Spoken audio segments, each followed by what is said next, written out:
Welcome, citizens of Stockton. This is a candidate forum for the November election for the position of Mayor of Stockton. The League of Women Voters of San Joaquin County is sponsoring this forum, and we thank the City of Stockton for allowing us to hold and videotape the forum in these City Council chambers. My name is Mary Bava, and I'm the moderator for the forums this evening. The forum will be 30 minutes. Candidates will have 1 minute each for their opening statement and 2 minutes for closing comments, and 1.5 minutes for each question from the panelists. A timekeeper will keep track of the time, raising placards when there is 1 minute left, 30 seconds left, 15 seconds left, and then stop when the time is up. Panelists will pose the same question to each candidate. Each candidate will have a chance to answer first in rotation. For example, candidate A will answer question 1 first, candidate B will answer question 2 first, and so on. Candidates have already drawn numbers to determine their order for for opening and closing statements. We ask the audience members to please hold all applause until the forum is completed. There are many here who support one of the candidates. If there's applause after that candidate speaks, we'll have less time for questions to be answered. After the closing statements, we can show our appreciation to both candidates for their participation tonight. Please be respectful of our candidates and one another, and make sure your cell phones are turned off. Before we get started, I would like to introduce our panelists for the evening. First, Peggy Thierry, a representative of the League of Women Voters of San Joaquin County. Eric Grunder, opinion page editor from The Record. And Gary Long, president of the Greater Stockton Chamber of Commerce. May I use this opportunity to remind you to be sure to register to vote by October 22nd. If you have a California driver's license, you can register now at the Secretary of State's website, which is www.sos.ca.gov. We are now ready to begin the videotaping of this forum. Let's get started with an opening statement. The first candidate to make her opening statement will be Ann Johnston. Thank you. Thank you for joining us this evening. This is an important forum to educate all of our community about the candidates. I've served as mayor for the last 4 years. Prior to that, I have a long history of public service. I was a former Peace Corps volunteer in Iran. I have served on the Lodi School Board. I have served on the City Council for 8 years. And in the rest of my life, I'm a business owner who's had a business here in Stockton for 31 years. During the last 4 years of Stockton's history, we've faced many challenges that I have led the city through, I believe, very well. And it's important that we continue the leadership that we have established today. I will close with that and indicate that experience does count in this election. Mr. Silva, your opening statement. Thank you, everybody. I'd like to especially thank the Women's League of Voters for hosting this forum. My name is Anthony Silva, and I'm a candidate for mayor. I'm a lifetime Stocktonian. I attended Stockton schools, graduated from San Joaquin Delta College, Humphreys College with a Bachelor of Science in Community Studies, and I graduated from Leadership Stockton in the class of 2006. I'm running for mayor because citizens are being gunned down in the streets of Stockton. There are not enough jobs. Foreclosures are a major problem in Stockton. And for one very important reason, I have an 8-year-old son. And so when he goes to the park in our community, I want to make sure that folks are not pushing drugs on him and that he's not going to be a victim of violence. Thank you. Thank you. Our first question will come from Peggy Thierry, and it will be directed to Ann Johnston. Okay. Well, Ann, as you know, we have many #1 issues here in Stockton. However, my #1 I selected is that crime is the #1 issue facing the city and our residents.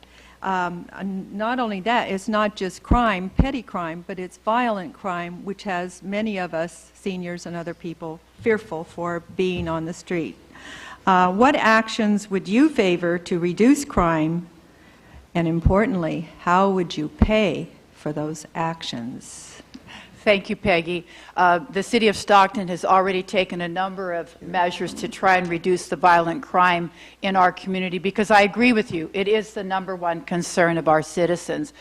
We have called in the U.S. Marshal's Office to assist the police department. So far, they've removed over 100 of the most wanted criminals from our community.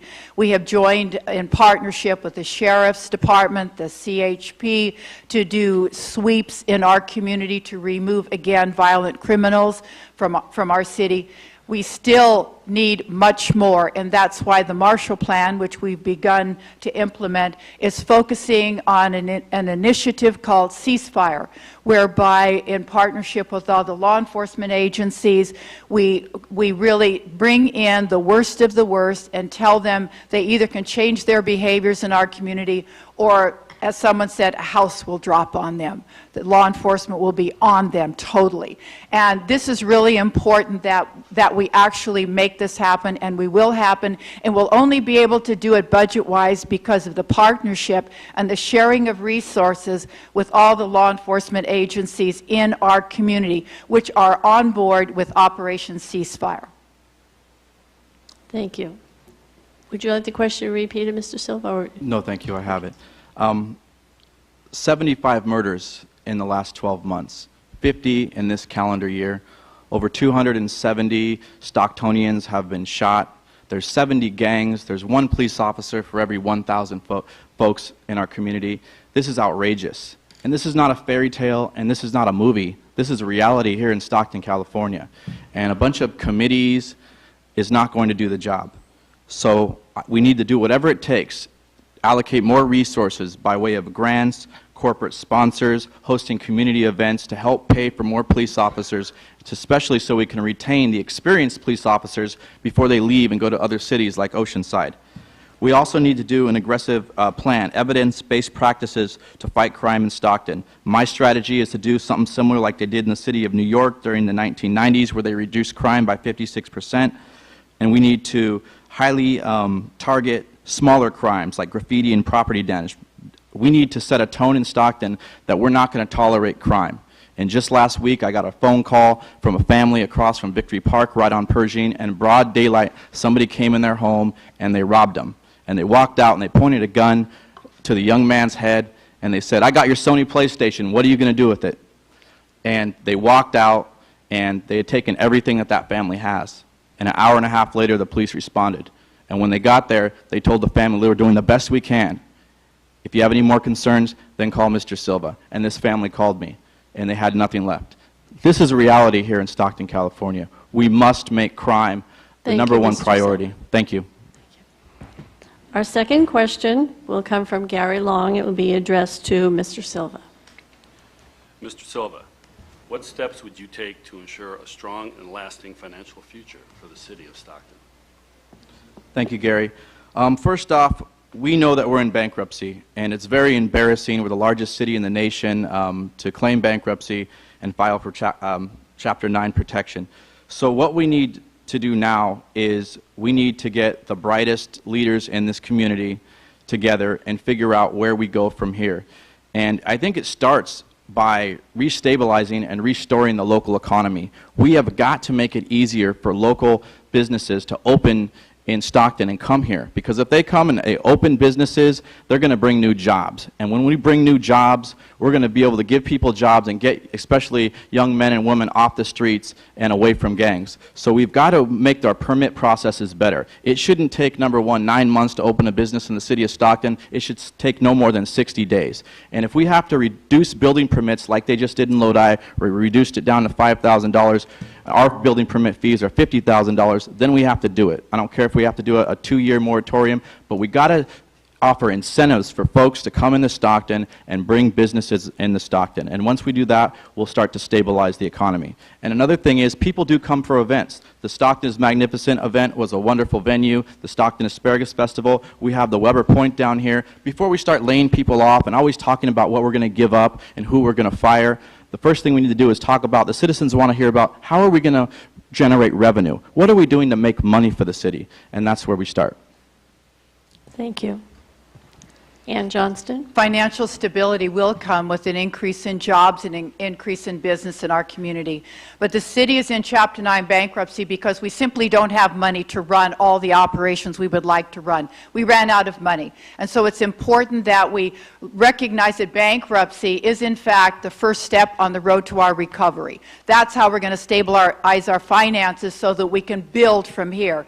And building from here really is about bringing in more business and more jobs. We already have the prison medical facility being built out on Arch Road. 2,400 new jobs are coming in, good-paying state jobs with benefits next year.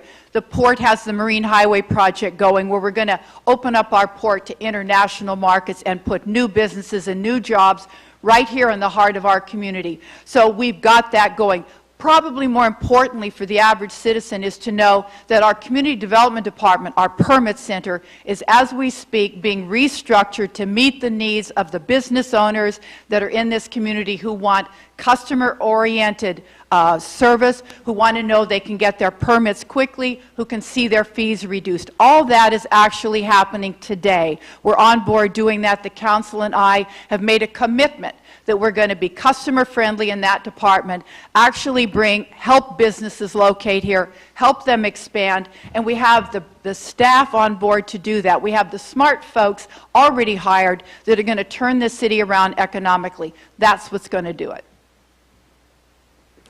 Our next question will come from Eric Grunder. It will be addressed to Ann Johnston. What's the city doing? What's the city spending money on that it shouldn't be? If you had a magic wand and could say, well, we can get by without this, what are a couple, three specific things you think we ought not be spending money on at this time? We've already cut those things. The things we didn't think we could spend money on, we have cut over the last 3 years. Obviously, you all have been affected by it. We've cut police officers, firefighters, librarians. 43% of all the non-safety people have gone.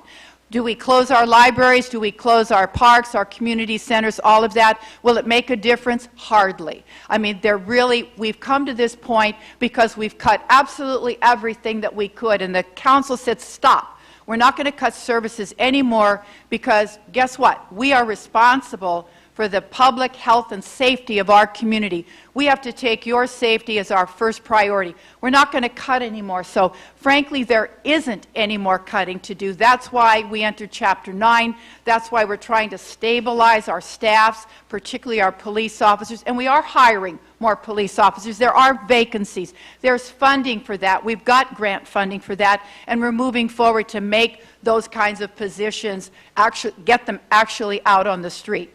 So it's important that we actually do this and get our act together in terms of making sure that we provide those basic services and we don't cut anymore. In the meantime, the community's coming forward to help us. The churches, nonprofits are actually seeing where they can help the city in this very difficult financial situation. And for that, we're very grateful because we need the neighborhood watches, we need the mentoring programs, we need the folks out there helping the city solve all of the problems that we have. Thank you. Anthony Silva. Mr. Grunder, I would say that there was a study done by the city staff from 2006 to 2010, and it actually showed that despite the city cutting virtually 29% of the city employees, the payroll burden was still up 5%. And this is attributed to the fact that the mayor has claimed that she's inherited these problems. But in the 90s, she voted and actually made the motion to give unsustainable benefits to public employees. So she didn't inherit this issue. She helped to create this issue. And what we need to do now is stop the bleeding, okay? Running for mayor, this should not be a popularity contest about who knows more people in the city. It should be about who has the motivation and who has the drive to make right decisions. And we need to stop the bleeding. And so we need to make sure we're hiring no new non-essential public safety personnel. Only firefighters and police officers and gang prevention folks should be hired right now in this, what I call this is a state of emergency. And so the first thing I'm going to do is I'm going to implement a crisis management committee. And this committee is going to have teeth. Right now, I can't keep up with all the committees out there. The Marshall Plan, the Chief of Police's Advisory Council. There's too many things going on. I'm going to make one committee with a lot of teeth and These folks are going to be made up from folks from the community that represent us and that look like us, not the most richest and elite people in this community, what the mayor represents, but everybody, every working class person in Stockton. Thank you, Mr. Silva. Our next question will come from Pegatiri, and it will be addressed to Anthony Silva. Okay, Anthony, the high cost of health insurance has been a major factor in Stockton's financial woes. I think the high cost of the insurance is the bad word in here. I think we have a high cost of health care, and that the insurance companies perhaps are a part of the situation. Would you urge our state legislators to support a different system to bring these costs down? And what other plan would you have to bring the cost of health care in an affordable way, as opposed to, I think all of you might have been shocked by the records unveiling the Kaiser plan, which is cheaper than the other plans, which was a shock to me, as I don't know how much of a shock it was to all of you. So what ideas do you have for bringing down the cost of health care and how that interrelates with insurance? So my answer is yes. Everyone knows that the rising cost of health care is one of the most important factors when running cities, counties, and school districts. And so the first thing we need to do is we need to let these insurance companies know that if they want all of our business, they're going to get all of our employees' business. That's a big pool to pull from them. If they want our business, they're going to have to sit down and renegotiate. And I don't want people to think that always all the burden is always put on the public employees too, because they're hired for a job and they say, congratulations, you're hired, you're a police officer 1, or you work for the library now. They sign at the bottom line and they're excited they got that first job, and then years later someone comes back to them and said, sorry, the city is doing bad, the economy is bad, we haven't managed the money correctly, I'm going to have to pull your health care benefits. That's not fair either. I believe in a handshake and a promise, and that's what I'm about. So I think we got to do whatever it takes, but what I'm telling you is I think the public employees now here in Stockton are willing to sit down at the table and negotiate and doing whatever it takes to save any benefits that they can have left and to save the condition of the city and help us get out of this financial crisis. Thank you. Ann Johnston. Obviously, healthcare costs are a concern to not only the public sector, but the private sector as well. Unfortunately, the city of Stockton employees have enjoyed very generous health care benefits over the course of many years, from a Cadillac health care plan to full payment of the premiums by the city of Stockton. The employees did not contribute anything. Other agencies in years past recognized that was a recipe for failure and were able to negotiate downward and ask employees to contribute to that. Well, Stockton finally opened its eyes and woke up to the fact in this financial crisis that no longer could we provide those Cadillac benefits, and so we are now requiring employees to contribute to health care like everybody else in the world and to take an 80-20 plan. In that whole process, our staff has been constantly trying to negotiate with other health care providers, whether it's Kaiser, Blue Cross, whatever, to get the lowest possible rates. We brought in outside consultants who know what they're doing and have managed to help save like $6 million over the course of a fiscal year in health care costs to the city of Stockton.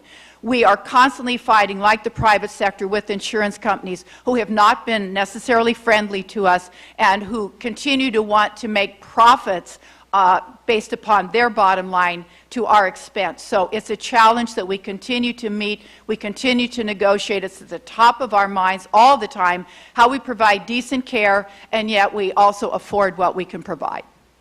Thank you. Our next question will come from Gary Long, and Gary, we're going to ask you to move a little closer to your microphone, please. Thank you, and it will be addressed to Ann Johnston. I've normally never been accused of being quiet. Mayor Johnson, we all know how we got into bankruptcy and the steps we've taken to move forward. How do we make sure this will never, ever happen to us again? Well, we're already put into place the policies that will prevent that in terms of the oversight of our financial decisions. There already is redundancy and overview of every decision that's made between departments. We frankly have turned over every rock, and at least I believe we've uncovered all the problem issues that existed within our budgets. And so I think we're well on our way. Is it perfect yet? No. But we have the policies in place because decisions were made at low levels of management that should have come to the City Council back in the day, and we're suffering as a result of that.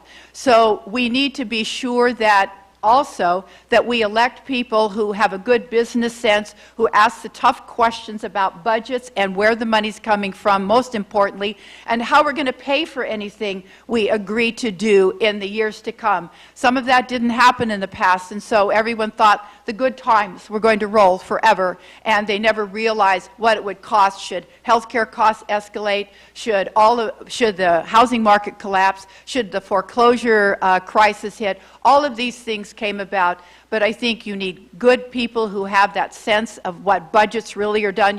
You really need someone who has a good business background, and you need someone who's not afraid to make the tough choices and make the tough decisions that may not be popular, but are in the best interest of the whole community, not any one segment of the community, because that's why we serve. Thank you. Mr. Silva? Gary, I have absolutely no faith that every rock has been overturned and things have not slipped through the cracks. I have no faith that elected officials will abide by these policies. It's my belief that they haven't even followed the city charter. I don't even believe that the mayor legally can run for re-election, and she turned out. Furthermore, there's too many things out there, like the $7 million worth of traffic ticket fees that we still haven't collected. The other day, my friends we're still sending water bills to Omaha. Now, what's the cost of that? I mean, the list can go on and on. What about the $45,000 that the mayor received accidentally and still hasn't been returned? Those types of things, they don't give me a lot of faith in the current system here in Stockton. I don't think they give the community faith. They have a lot of questions, and they want answers to them. And I believe that the mayor is a very nice person, and I respect her as a woman, as a mother, and as a business leader. I lost my mother at 18. And I respect her for that. But I think that 12 years is a very, very long time to be part of city government. And I think that 16 years is absurd. And so I keep asking myself the same question: can Stockton afford 4 more years of Ann Johnston? Thank you. Our next question will come from Eric Grunder and will be addressed to Anthony Silva. I'd like to revisit the job creation thing. Everybody's talked about it, but what specific 3 things would you do as mayor to make that happen? Well, Mr. Grunder, the first thing I would do is there is another committee. I know we don't want to hear another committee, but there's another committee. I was talking with the Spanos company, and they said they're part of this committee that's going to go out and actively recruit businesses to come to Stockton. And I'm for that. And I know that when we run out of time and we're just busy putting Band-Aids on everything, we're not able to do that. But if we get folks that are retired and business owners that have the time, we go out to other cities and recruit them and tell them how the process is going to be easy for them to come and start businesses and companies in Stockton. That's a start. Reducing the building permit fees is a second part. And what we want especially is, number one, we want good jobs, good paying jobs. But we also want entry-level jobs. And you want entry-level jobs because 18, 19, and 20-year-old youngsters need jobs. You give them that first job and you look at their eyes and you see the excitement that they get when they get that job, they are less likely to go out and commit a crime or be doing graffiti or joining a gang than if they get a job and they're out there spending their own money. So I think I'm going to also work with WorkNet. It's a great program through the county, but it has too many stipulations. There's too many red tapes on who qualifies. I want to be able to go out and get grants to give to businesses, especially in the summer, and say, listen, let's put these youth to work while they're not in school. Let's keep them off the streets. Thank you. Ann Johnston. Yes. There are a number of things that we can do. We've already done. As I mentioned before, the Community Development Department is being restructured. We're examining all of our developer fees, all the building fees. We're looking at the permit section to make sure that we can make it customer friendly so people don't have to spend months waiting to get a permit to put in a water heater in their home. Simple things like that we will change and fix. Lowering fees is number one. Number two is organizing our community development department to be customer and business friendly so that people want to locate here. They get turned off by coming to our community development department. They run into too many obstacles there.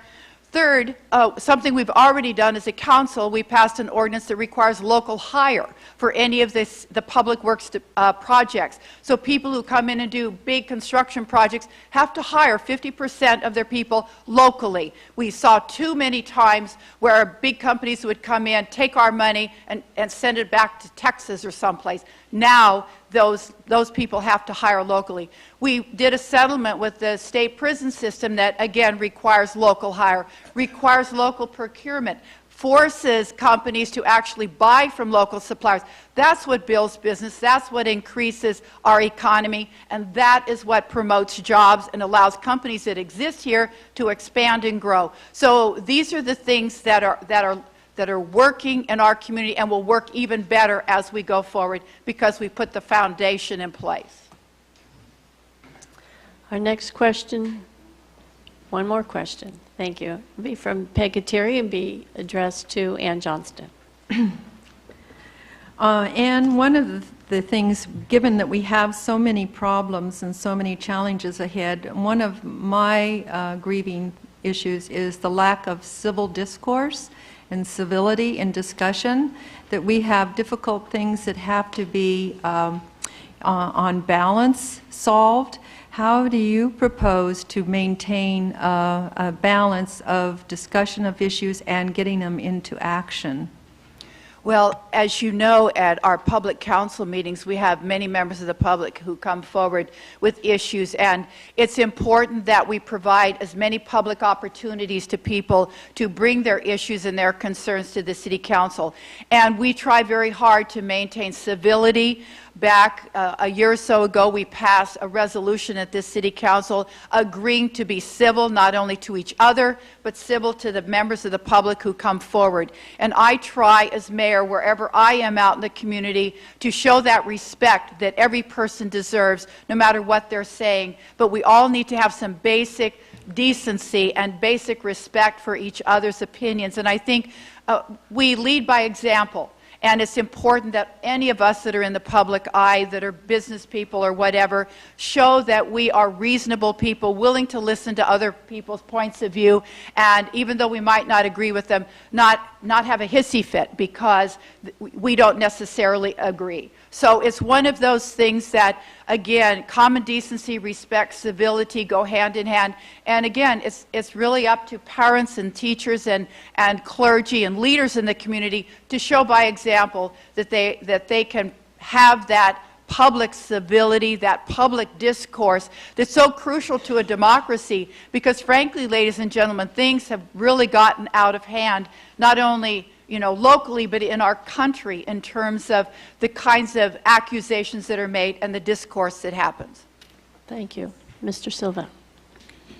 First off, people are allotted by city charter 5 minutes to come to public hearings and speak at city council meetings. And I've always wondered why the mayor chooses to cut that to 3 minutes, especially when there are sometimes not a lot of people waiting to speak. If you really want to hear what people have to say, if you really believe that the answers to the solutions in our community are from listening to the people, then listen to them. And I don't understand the whole process about not letting people applaud when they say something during a council meeting that the public wants to hear. I've seen more committees now in the last 40 days before an election and more initiatives and demonstrations on fighting crime than I've ever seen in the last 12 years. And I think that's good. I think it's good. It's a great start. But don't do it right before an election, because what I fear is we're going to lose the momentum right after the election. It's going to be back to the same old song and dance. And I believe the difference between myself and my opponent is she's done this for so long that she has her mind made up already. She's already listened to rumors and listened to the staff reports. While myself, I'm going to listen. I want to hear from you. I want City Hall to be the hub of the community, a customer service friendly place where people can come in and pay their bills and talk about opening a business, and you're always welcome here. And you can call me on my cell phone and text me. It's not going to take 3 weeks for you to get an appointment with your elected official. I'm willing to listen. I want to listen because you guys have something to say, and I want to hear what you have to say because I believe the solutions are right here. Thank you. It is now time for closing statements, and Ann Johnston will be the first. Thank you. This is a historic time in the city of Stockton. We're facing challenges that are unprecedented in our history. And the two biggest ones, obviously, are crime and a budget. And no one would have ever guessed we'd be in Chapter 9 at this time. The City Council has worked very hard to avoid that. But given the fact that the cash flow is less than significant, we had no choices but to go there. I think the choice the public has to make is between experienced leaders, such as myself, who have been in the trenches, who've been fighting the war, who've been dealing with these budget issues and dealing with crime for 4 years now, and still continuing the fight and looking ahead at what we need to do to make the city safe. It's important that the city has strong, determined leadership that knows where it's been and knows where it's going. And I know where we're going, and we've been working very hard to address the crime problem, and we're going to get the guns and the gangs off the street. It's our #1 priority in this city, but it's going to take not only the city police department, it's going to take all of you helping us. And as I've said many times, this is a community effort. We don't solve crime by simply putting thousands of police officers on the street. We need to start with prevention. We need to start with the kinds of activities and initiatives that prevent it in the first place.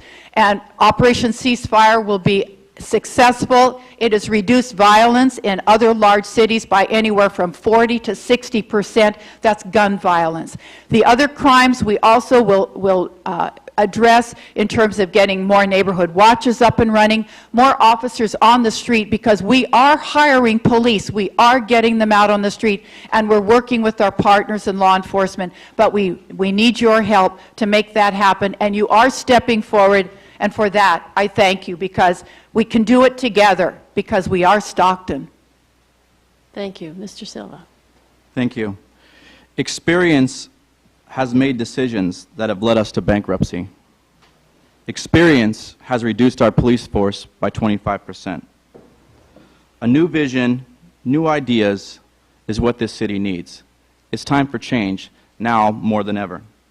I want our streets to be clean, and I want our street lights working. Everything that can benefit the city doesn't cost money, but it takes manpower, and it takes folks like yourself that want to get involved. So once again, I will leave you with this question. Can you afford 4 more years of the same thing? Can Stockton afford that? Because every day that things stay the same in this community, you and your family are in danger. Thank you.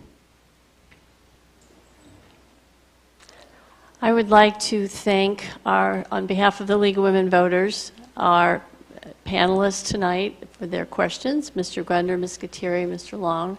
I'd like to thank our candidates, Mr. Silva and Ms. Johnston, for your time and effort. And before we go, I would like to remind you that there are easy voter guides in English and Spanish outside the chambers here in the lobby, and they give a brief summary of the 11 propositions on the ballot. And these are free of charge. We would encourage you to pick one up on your way out. And as part of our thank you, perhaps now would be a good time for us to let our panelists and candidates know we appreciate their efforts with a good round of applause.